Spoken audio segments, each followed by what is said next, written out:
OPTCL तरफ management trainee civil law ଆଉ junior management training civil ଆଉ ଅଫିସ୍ ଆସିଷ୍ଟାଣ୍ଟ ଗ୍ରେଡ୍ 3 ପାଇଁ ନୋଟିଫିକେସନ୍।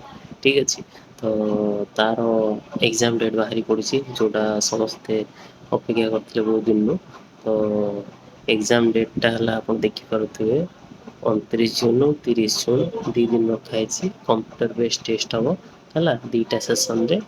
ଆଉ ଆଡ଼ମିଟ୍ କାର୍ଡ଼ କିଛି ଦିନ ଭିତରେ ଲାଇଭ୍ ପଳାଇ ଆସିବ ୱେବସାଇଟ୍ରେ, ଏଯାଏଁ ଆସିନାହିଁ, ତ ୱେଟ୍ କରନ୍ତୁ, ବହୁତ ଜଲ୍ଦି ପଳାଇ ଆସିବ। ତ ସମସ୍ତେ ପ୍ରିପେୟାର ହୁଅନ୍ତୁ, ଏଇଟା ଗୋଟେ ବହୁତ ବଢ଼ିଆ ଏକ୍ଜାମ୍। ୟାର ଅଫିସ୍ ଆସିଷ୍ଟାଣ୍ଟ ଗ୍ରେଡ୍ 3ଟା 2800 ଗ୍ରେଡ୍ ପୋଷ୍ଟ। ଠିକ୍ ଅଛି, ମାନେ ନର୍ମାଲ ଆମର ଯେଉଁ ଜୁନିୟର ଆସିଷ୍ଟାଣ୍ଟ ରହୁଛି ସେଇଟା 1900 ଗ୍ରେଡ୍ ପୋଷ୍ଟ ଗୁଡ଼ା, ଯାହାର 6 ବର୍ଷ ପରେ ପ୍ରମୋସନ୍ ହେଉଛି 2800 ଗ୍ରେଡ୍। ଠିକ୍ ଅଛି, ଆମର ଓଟ୍ ପୋଲିସ ତରଫରୁ ଯେଉଁ ବାହାରୁଛି, କିନ୍ତୁ ୟାର ଅଫିସ୍ ଆସିଷ୍ଟାଣ୍ଟ ଡାଇରେକ୍ଟ ଆପଣଙ୍କୁ 2800 ଗ୍ରେଡ୍ ମିଳିବ। ଠିକ୍ ଅଛି, ଧନ୍ୟବାଦ।